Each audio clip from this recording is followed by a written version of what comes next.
What if I told you that Strange New Worlds Season 3 wasn't just a rocky season? It was a season that was never meant to survive. Because the truth is, what we saw on screen was shaped less by creative choices and more by chaos behind the curtain. Once you start connecting the dots, you realize Season 3 wasn't a failure, it was a sacrifice.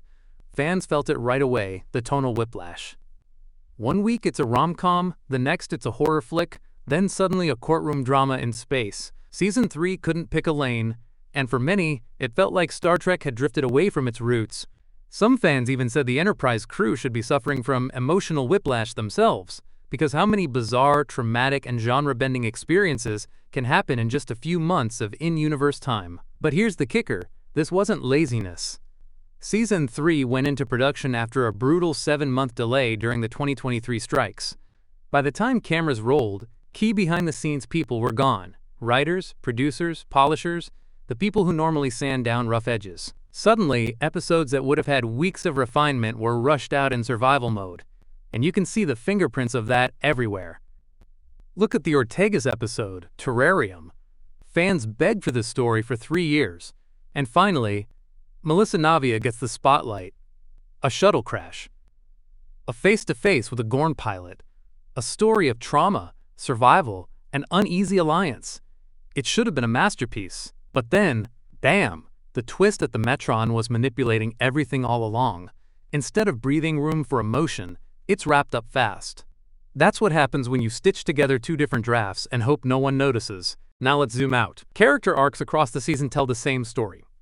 Pike loses Marie Battelle in tragedy. Chapel and Spock break apart in a way that feels rushed. Lan brushes up against Kirk in a doomed romance that feels more like a teaser than a full story.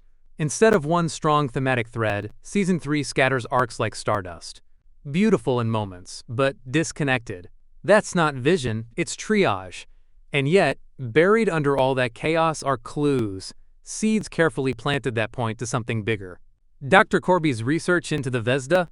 Hundreds of unexplored planets. A setup for the 5-year mission we've been waiting for. Pike's grief? A painful but necessary emotional reset, forcing him to refocus on his captaincy as the crew heads into darker territory. Even Spock's breakup with Chapel? It's not just heartbreak, it's the beginning of a long arc that positions him closer to the Spock we know in the original series. And let's not forget Lyan. Her story with Kirk may have seemed like wasted potential, but what if it wasn't? What if it was deliberately unfinished because her journey is about longing for a future she can never truly have? That's a thread that can pay off massively in Season 4 as the show edges closer to syncing with the original series. Now, here's where the twist hits. Executive producers Akiva Goldsman and Henry Alonzo Myers have already admitted Season 3 had stumbling blocks, but instead of apologizing, they called Season 4 the best work we've done. Why would they say that unless Season 3 was meant to be a stepping stone? The messy middle chapter that clears the emotional deck so Season 4 and 5 can bring everything home? Think about it. They're already filming Season 5. The plan is clear. Line up the finale so it meets the exact moment the original series begins, when Kirk takes command from Pike. That means Seasons 3, 4, and 5 aren't standalone. They're one long, risky arc. And in that arc, Season 3 is the crucible.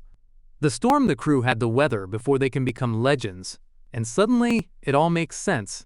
The uneven tone, the fractured arcs, the genre hopping. It wasn't just chaos, it was transformation. A season designed not to be perfect, but to burn away what didn't belong so the Enterprise could rise stronger. So here's the question that rewrites everything. Was Strange New Worlds Season 3 really a stumble? Or was it the ultimate setup? The deliberate sacrifice season that clears the way for one of the boldest Star Trek payoffs we've ever seen?